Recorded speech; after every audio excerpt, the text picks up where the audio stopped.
وفاقی مہتسب اعجاز احمد قریشی کی ہدایت پر وفاقی مہتسب سیکریٹریٹ سکھر اور لاڑکانہ کے علاقائی سربراہ سید محمود علی شاہ اور فدا حسین سولنگی کنسلٹنٹ نے علاقائی سطح پر 84 عوامی شکایت کی سماعت کی۔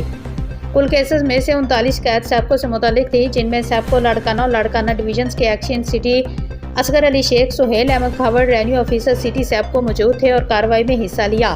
15 مقدمات SSGCL سے متعلق تھے، جن میں زونل مینیجر SSGCL لاڑکانہ سمیت SSGCL کے متعلقہ سید احمد کوریجو، ڈپٹی مینیجر اور افسران نے سماعت کی۔ باقی کیسز پاکستان بیت المال، passport, insurance, Pakistan post department اور بے نظیر انکم سے متعلق تھے۔ سماعتوں کے دوران PBM، بے نظیر انکم سپورٹ اور PLI کے اسسٹنٹ ڈائریکٹر کے ساتھ ساتھ پاکستان پوسٹ کے ڈپٹی سپرنٹینڈنٹ سمیت افسران بھی موجود تھے۔ تمام شکایت کنندگان فورم کے سامنے پیش ہوئے اور ان کی شکایت کو تحمل اور اچھی طرح سنا گیا۔ جہاں کہیں بھی نشاندہی کی گئی بد انتظامی کی مثالوں کو مد نظر رکھتے ہوئے مقدمات کو قانون کے مطابق سختی سے نپٹا دیا جائے گا اور ان کا فیصلہ کیا جائے گا۔ وفاقی مہتسب سیکریٹریٹ نے عوام کو تیز، شفاف اور مؤثر ریلیف فراہم کرنے اور وفاقی اداروں کے احتساب کو یقینی بنانے کی عزم کا اعادہ